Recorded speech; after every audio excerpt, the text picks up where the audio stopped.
Hello again, this is Mr. B, still flapping his gums about IB English Language and Literature and how to prepare for the individual oral assessment. The previous 3 videos have taken you through all of the conceptual thinking that you need to do and the preparation that you need to do. In this video, I'm going to show you what my preparation materials look like when I had a go at doing the individual oral exam myself. We had a Teachers Professional Development Day, and it was IB English Language and Literature teachers from all over Kent in the southeast of England all came together to get some professional development from an amazing IB trainer called Anna, who took us through how to best prepare for different elements of this course. And I was tasked with, prior to the event, having a go at preparing and then doing the individual oral exam in front of all those teachers. So I prepared it all myself in the way that you will need to prepare it when you do your individual oral assessment as well. So hopefully what I show you that I did might inspire you how to do yours when you are preparing for your assessment. So let's have a look at what my assessment materials look like. So I should start off by saying that we in my class are studying 1,000 Splendid Suns by Khaled Hosseini, which is a novel set in Afghanistan covering a 50-year time period focusing on the lives of women in pre-revolutionary and post-revolutionary Afghanistan, and it follows 3 generations of women and the trials and tribulations they face as women in a society that is dominated by men. The second text that we've looked at is our non-literary text, which is Embroideries. It's a graphic memoir, so it's by an Iranian author called Marjan Satrapi. She's very famous for her first 2 graphic memoirs, Persepolis and Persepolis 2, which focus on her childhood in pre-revolutionary and revolutionary Iran during the 1970s, and then her departure. She was sent by her parents to Europe to go to school in Europe, and then Persepolis 2 finishes with her returning to Iran and taking up her university studies. Embroideries picks up the story a little bit later and is focusing around a family get-together where all of the women in the family of lots of different generations are all sitting together around a samovar and drinking tea, and they're sharing stories with one another about different things that have happened to them that illustrate how difficult it has been at times to be a woman in Iranian society at different points over a similar 50-year time span to 1,000 Splendid Suns. Now, both stories feature the issue of young girls and women being forced to get married either by circumstances or because it was their parents' wish. So for my global issue, I chose to focus on arranged marriages of child brides, and that fits under the culture, identity and community heading that the IB subject guide provides when it's giving one of the 6 categories that you can choose your global issue from. So the first thing that I did was choose my extract from 1,000 Splendid Suns. I have typed it up here and I used a printout of this as a means for me to then do my annotations when I began doing my detailed analysis of how the global issue is presented in this extract, but also the features of language that I wanted to talk about as well. And it comes from the part of the story where Mariam, who's actually the oldest of the women whose lives we follow in 1,000 Splendid Suns, is invited to her father's house to be told that she has been essentially sold in a marriage to a rich man who lives on the other side of Afghanistan that she's never met before. And it's the moment where she's told that this is going to happen to her, and her immediate reaction to the news that she is going to be forced into a marriage even though she's only 13 years old. And there you see that just because I wanted to get to the end of a paragraph and get to an end of a section of the text so that it made sense to stop where I did in the text, you'll see that I've actually taken my extract beyond the 40 line limit. I've taken it to 42 lines, but as I say, that was purely so that I could include a whole paragraph at the end, very short paragraph, but also complete the section so that it made narrative sense for talking about in the analysis. My extract from embroideries lasts over 6 pages of the text. So it focuses on Marjane Satrapi herself talking to her aunt Parveen, who is in her early 60s, and she is looking back 50 years earlier to when she too was told by her parents that they were putting her into an arranged marriage, and it was a forced marriage because she didn't want to get married. And the extract takes you through the conversation that Marjane and her aunt are having in the present day, and then it takes you back in time to Aunt Parveen when she's a child being told by her mother that she's going to be put into a forced marriage, and the preparation that she had to undergo to get married, and it takes us to the point of when she then becomes a child bride, also at the age of 13.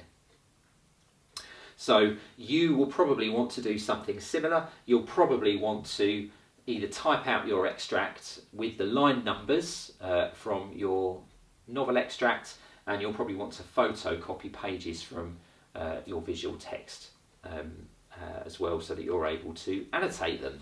So when I came to annotating, that's exactly what I did. Here in my printout, it's my printout of my extract from A Thousand Splendid Suns, and you can see that I've done quite a lot of annotation on there.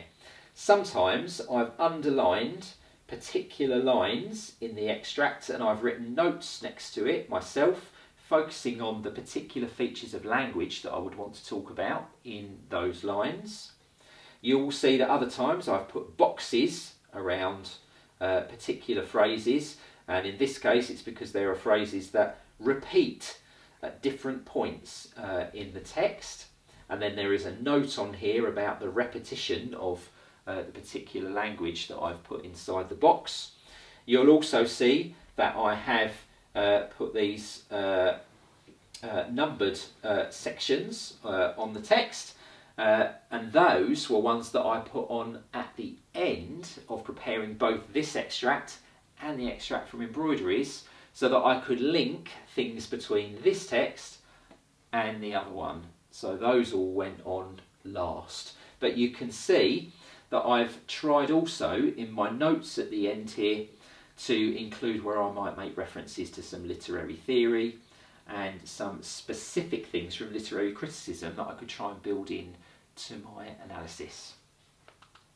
My extract from embroideries is prepared quite similarly actually. You can see that I have identified character names on here. You can see that I've put notes onto myself, and these are notes about not only what's happening inside each frame, but it's picking up on either language devices within the speech bubbles, or it's picking up on visual features within the frame that I'm talking about.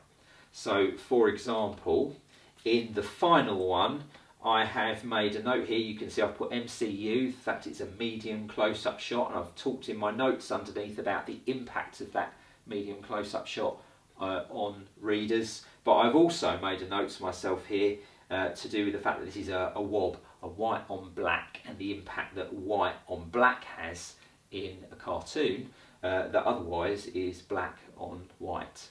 And then at the end, just like I did for my extract from A Thousand Splendid Suns, I've put notes on there about how I might be able to use elements of literary theory and literary criticism to deepen my analysis.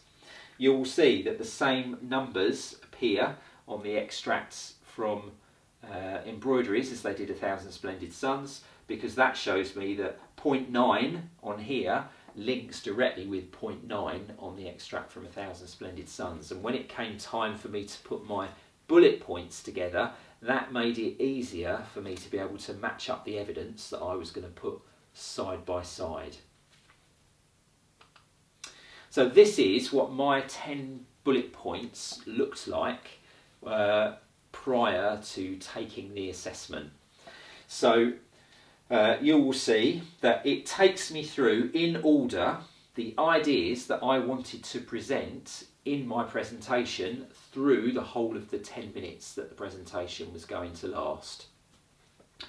You will see that I've done it in two different colours. Now, the stuff that I've put in blue at the start, that is the context that I'm establishing, where I focus on everything that the person I'm presenting to needs to know about the two texts I've chosen and about the global issue that I've chosen to focus on and how it's presented in the texts that my extracts come from.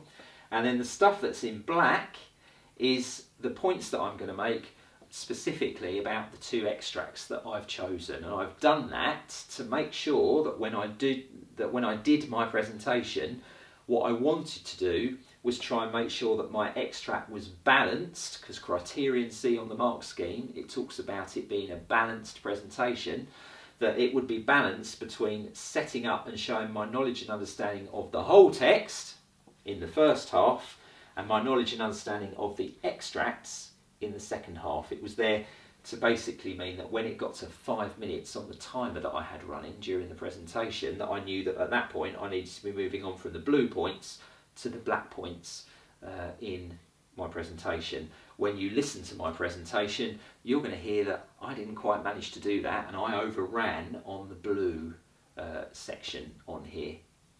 So when you look at my bullet point notes here, you can see that they're not in full sentences. The IB would not allow me to submit the 10 bullet points if they were, because they specify in the subject guide that it cannot look like a script. You can't just go in there and read off of a script. So what did I do on here? So I started off by talking about my global issue.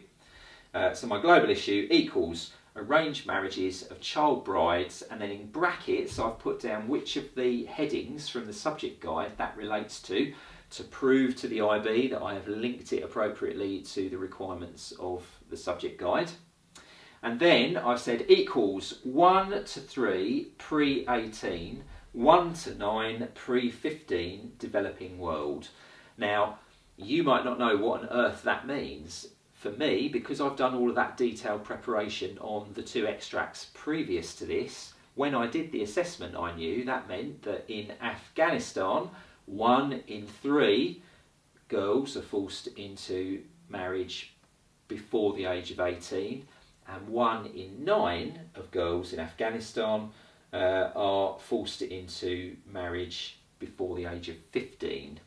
And I then backed it up with United Nations figures here. 15 million girls a year globally are forced into marriage as children, and the effects that that then has is that it causes poverty, educational delay, very often leads to domestic and sexual abuse, and results in PTSD for the girls involved. So just a note about how this is presented. These notes to anybody else don't make any sense. You wouldn't be able to pick up these notes and do the presentation because the notes only make sense to me.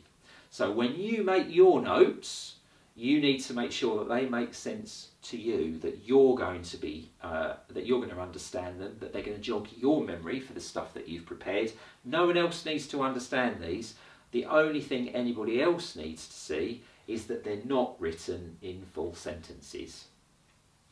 When you come to practice your individual oral, to start with, have your annotated copies of the extracts in front of you. But as your confidence grows and as you get confident that you're going to fit everything in within the 10 minutes that you have to do your presentation, gradually take the annotated ones away and replace them with the unannotated copies of your extracts. And then use your bullet points to see whether you can still go in and retrieve the information even though your annotations are not there in front of you. By the time you walk into the assessment room to do the assessment, You need to be able to confidently and fluently deliver your presentation with just an unannotated copy of each extract and these 10 bullet points in front of you, because that's going to be the only stimulus that you're allowed when you are in doing the assessment. So this is going to take you time, and as I say, the practice stage is you need to invest lots of time in this and keep coming back to it, so that when you go into the assessment room, you're at the top of your game, ready to deliver and show yourself at your best. In the next video, which is the last video in this series, I'm going to give you the chance to hear what my presentation was like based on these preparation materials when I did my own individual oral to that group of IB English teachers, and you're going to get the opportunity to look at the mark scheme, see whether you can interpret the mark scheme and see if you can understand what mark you think I should have got. I'll then tell you the mark that I got from the IB assessor who was leading our professional development session, and the mark that was agreed by the teachers in the room that were moderating, so that you're then able to try and pick up on some of the things that I did well and some of the things that I didn't do so well. So see you in the next video.